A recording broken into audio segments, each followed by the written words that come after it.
婉瑩做咩啊？個樣咁醜嘅。啱啱 AB 公司懷疑性騷擾事件嘅事主向我哋遞交咗查詢表格，佢話想向平機會提出性騷擾投訴，但係好擔心咁做會影響佢日後嘅事業，又驚俾其他同事知道，似乎未係好知自己想點。我哋平機會喺2021年做過一個調查，發現喺8個受訪者入面咧，就會有1個曾經喺職場經歷過性騷擾，但係正式投訴嘅人咧唔夠2成。其實事主嘅擔心都好合理，我哋真係要諗下有咩辦法可以鼓勵被性騷擾嘅人有勇氣企出嚟。我都好認同。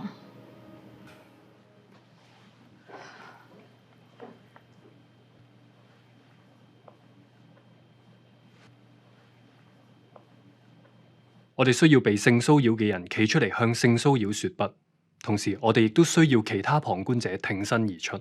投訴事務科總主任郭家豪。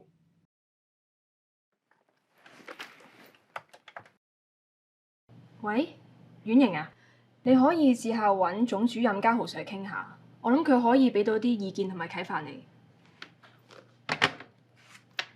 我記得家豪 Sir 曾經同我分享過，佢之前喺反性騷擾事務組處理過嘅一宗性騷擾查詢，事主當時喺一間公司度做文職。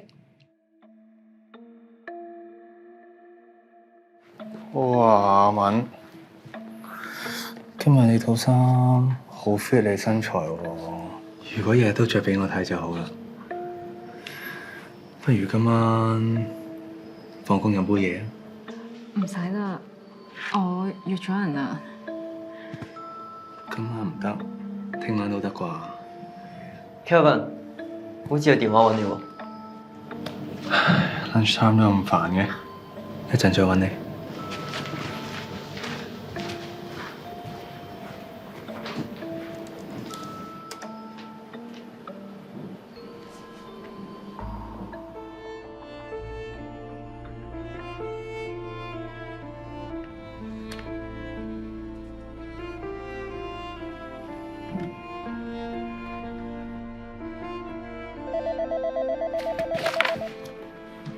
你好，呢度係平機會反性騷擾事務組，我係今日當值嘅主任，我姓郭，可以點樣稱呼你啊？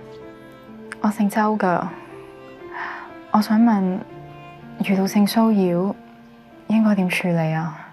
周小姐，介唔介意話俾我聽發生咩事？睇我呢邊可以點樣幫到你？我個同事不停對我有身體接觸，仲成日喺公司講我啲身材喎。仲話我應該日日要着某啲衫俾佢睇，我已經好明確咁拒絕咗佢好幾次㗎啦，但係佢依然成日不停咁約我放工之後要單獨約會。周小姐，多謝你話俾我聽你嘅遭遇。根據性別歧視條例，性騷擾係指一個人向另一個人做出一啲唔受歡迎而涉及性嘅行為，而一個合理嘅人喺顧及所有嘅情況之後，會預期呢啲行為會令到人哋感到被冒犯、侮辱或者威嚇。你嘅遭遇涉及到同事，亦即係屬於僱傭嘅範疇，係法例涵蓋嘅範疇之一。周小姐，你可以按性別歧視條例喺平機會作出相關嘅投訴。平機會嘅投訴途徑有網上表格、信件、傳真，或者你可以親自去到平機會嘅辦事處遞交投訴表格。明白。但我仲有好多顧慮啊！我聽日可唔可以上去你哋 office 度傾下？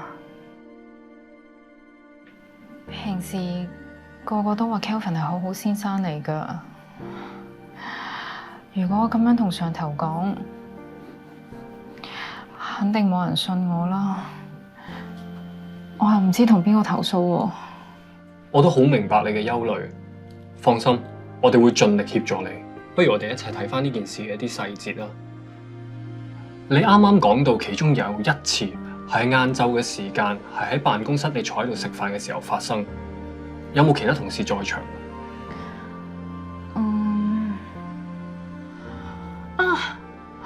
我記得嗰日係我個同事阿景叫 Kevin 聽電話㗎，佢應該一直喺嗰度都見到㗎。如果你決定提出投訴嘅話，可以包括埋呢一個細節。另外，如果有同事喺現場有記錄低成個事發經過嘅話，可以一齊交埋俾我哋。但係要佢企出嚟做證啊，會唔會之後俾公司炒魷魚㗎？我唔想連累佢啊。反歧視條例有相關嘅條文保障投訴人同埋證人。僱主如果因為僱員提出歧視或者騷擾嘅投訴，或者為咗相關個案做證人，而令到嗰位僱員受到一個較差嘅待遇嘅話，係屬於使人受害嘅歧視，係違法嘅。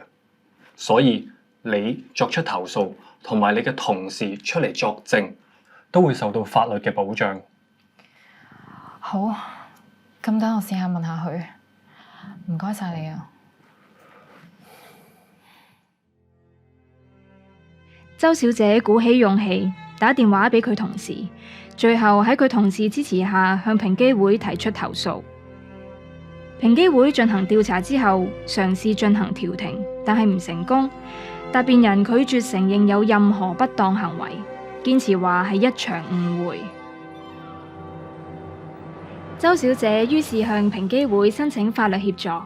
經過法律及投訴專責小組審核之後，平機會決定提供法律協助，認為案件可以加強公眾對職場性騷擾嘅意識。喺提供法律協助嘅過程中，法律服務科嘅律師一直協助申索人處理案件，並喺審訊嘅時候作為訴訟律師代表。申索人嘅同事亦都喺庭上作證。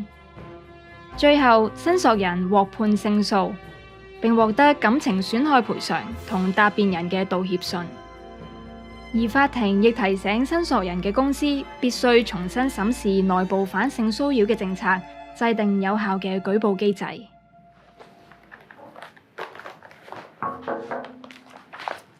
啱開完會，係啊，你揾我有事？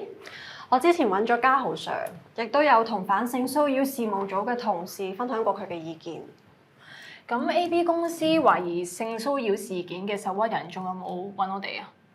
事務組嘅同事話有再收到佢電話，知道當時有其他人幫手制止。除咗平機會嘅投訴程序，同事都有提到法律對投訴人同埋證人嘅保障。之後受屈人決定正式提出投訴。我而家接手咗呢個個案，之後會再同佢了解多啲當時嘅細節。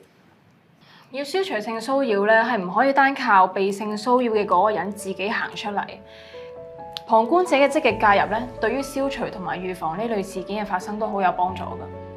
冇錯啊，所以除咗我哋處理投訴同調停，事務組嘅同事會繼續透過教育同宣傳，加強公眾認識自身權益，同埋作為積極旁觀者嘅影響力。另外，同事都會繼續舉辦工作坊同埋培訓，提升唔同界別預防同處理性騷擾嘅能力。我相信咁樣落去，社會嘅文化一定會得到正面嘅改變。一步步嚟。係啊，一步一步。